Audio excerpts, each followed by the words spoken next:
Est-ce que Netflix avancerait à l'aveugle? Eh ben, c'est ce qu'on va tenter de découvrir avec...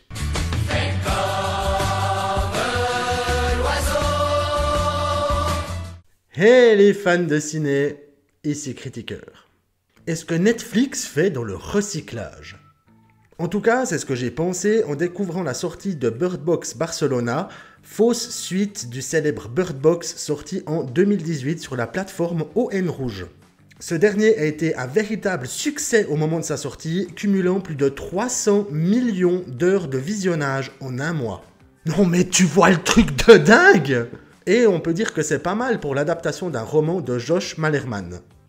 Pour rappel, l'histoire suit Mallory, une femme enceinte qui se retrouve en plein milieu d'une apocalypse terrifiante où des entités poussent ceux qui les voient à mettre fin à leur jour. Le film axe sa ligne de conduite sur la survie en surfant sur les thèmes du genre, notamment l'organisation de groupe et la force de l'espoir.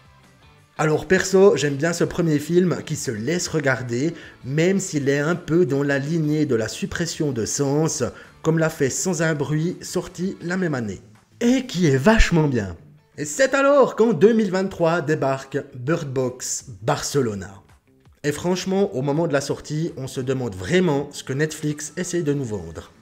Et pour le savoir, commençons par le commencement. Ce film, de quoi ça cause ? Nous suivons Sébastien et sa fille tentant de survivre dans un monde dévasté. Des entités invisibles poussent à la mort les gens qui les voient. Dans ce terrifiant contexte, nos protagonistes vont devoir jouer tous leurs atouts pour réussir à aider un groupe de survivants à atteindre une zone sûre. Alors pour faire un rapide débrief, tout d'abord les personnages sont intéressants, bien que parfois un peu fadasses. La ville de Barcelone, totalement dévastée et bien reconstituée, et bien qu'on ne se retrouve pas dans un contexte réellement horrifique, la tension est palpable à certains moments. A noter également que là où le premier film axait sa ligne de conduite sur la survie, dans ce nouveau métrage, nous en apprenons un peu plus sur les regardeurs.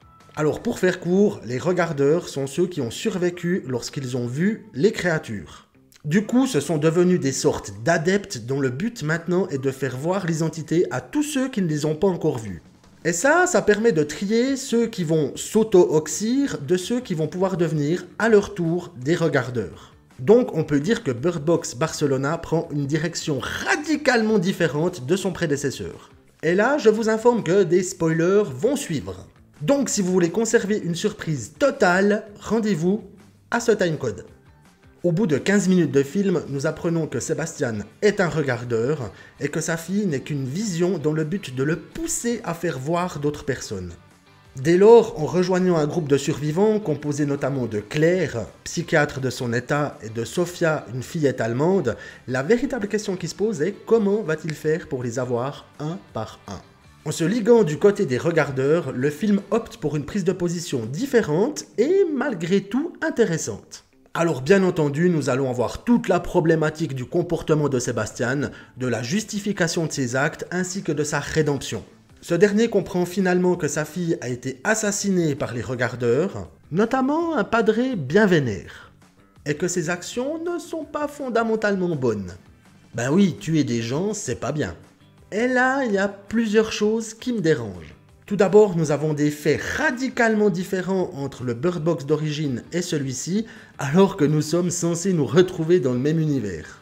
Ici, on peut retirer son bandeau de temps à autre, histoire de voir ce qu'il se passe, ce qui était radicalement interdit dans le premier film.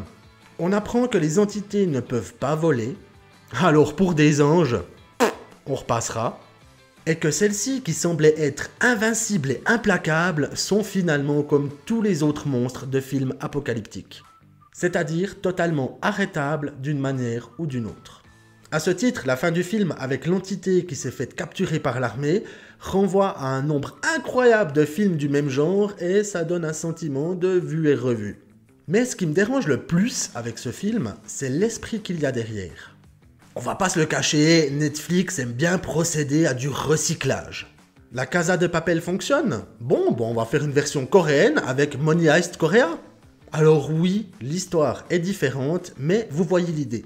Alors avec un concept comme celui-là, il faut s'attendre à voir très prochainement Bird Box London, Bird Box Tokyo, Et qui sait, peut-être même Bird Box Neuchâtel. Ce principe de tirer les histoires en longueur pour tenter de nous apporter quelque chose ne fonctionne pas dans le cas présent, vu que Bird Box Barcelona n'apporte absolument rien à son prédécesseur. Alors c'est juste une histoire sympa, se déroulant sous un autre angle, dans un autre lieu, mais ça n'apporte aucune brique dans la structure. Facilement périssable, je ne pense pas que cette fausse suite était véritablement nécessaire. Il n'en reste que le voir ne vous poussera pas à l'autodestruction, que l'intrigue se laisse volontiers suivre, bien que cela manque clairement de moments palpitants. Donc, pour répondre à la question, oui, Netflix semble bien avancer à l'aveugle en reprenant du contenu qui a fonctionné pour le recycler. Cependant, ce film pourrait bien combler une soirée durant laquelle il n'y aurait rien d'autre à se mettre sous les yeux.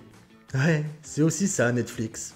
Du contenu fast-food pour remplir 2 heures de vide de sa journée. Espérons simplement que la firme aux haines rouges ne s'emballe pas et sache s'arrêter à temps avant de produire du contenu encore plus oubliable.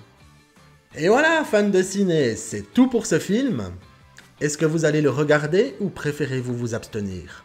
Et pour ceux qui l'ont vu, qu'en avez-vous pensé? N'hésitez pas à me le dire dans les commentaires. Et comme d'hab, n'oubliez pas ce bon vieux pouce bleu, ainsi que de vous abonner, d'activer la petite cloche, bref, tout ça.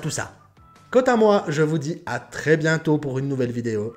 C'était Critiqueur, en direct du canapé.